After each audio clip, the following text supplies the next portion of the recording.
আসসালামু আলাইকুম। আমি আজকে ওয়েদার ডিমান্ড ছাড়াই আমার নিজের ডিমান্ডে খিচুড়ি রান্না করলাম। তার জন্য এখানে নিয়েছিলাম পোলাওয়ের চাল আর 2 রকমের ডাল। তারপর ওগুলো আমি খুবই ভালোভাবে কষিয়ে ধুয়ে নিচ্ছিলাম। এরপর ধোয়া হয়ে গেলে ওগুলো রান্না করে নেব। তার জন্য এখানে প্রথমে আমি কড়াই বসিয়ে কড়াই গরম করে তার মধ্যে পরিমাণ মতো তেল দিয়ে তার মধ্যে পেঁয়াজ কুচি দিয়ে পেঁয়াজ কুচিগুলো ভাজা হয়ে গেলে মশলাটা কষিয়ে আগে থেকে কেটে রাখা আলু আর মাংস দিয়ে কষিয়ে নেব।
মাংসটা কষানো হয়ে গেলে এবার পোলাওয়ের চালগুলো দিয়ে দেব।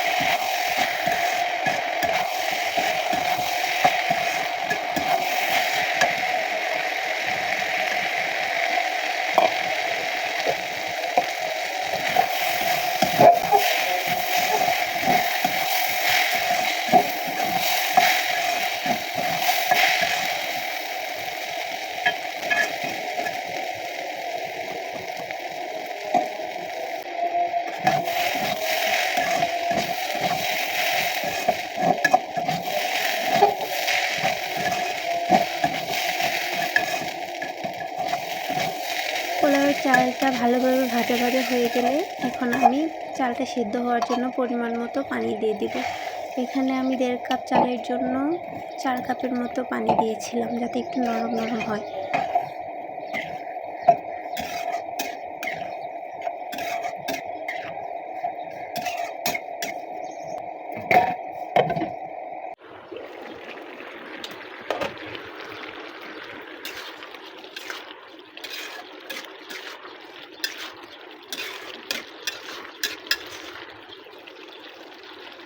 তো খিচুড়িটা হয়ে গেলে চুলা বন্ধ করার আগে এখানে আমি একটু গরম মশলা দিয়ে দিলাম, এতে খিচুড়ির স্বাদ অনেক গুণ বেড়ে যায়। তো এই তো আমার খিচুড়ি রান্না করা প্রায় শেষ। এখন এটা চুলাটা বন্ধ করে কিছুক্ষণ দমে দিয়ে রাখবো। আর এই তো রেডি হয়ে গেল আমার খুবই মজাদার ভুনা খিচুড়ি। আপনারাও এভাবে ট্রাই করে দেখবেন। ধন্যবাদ।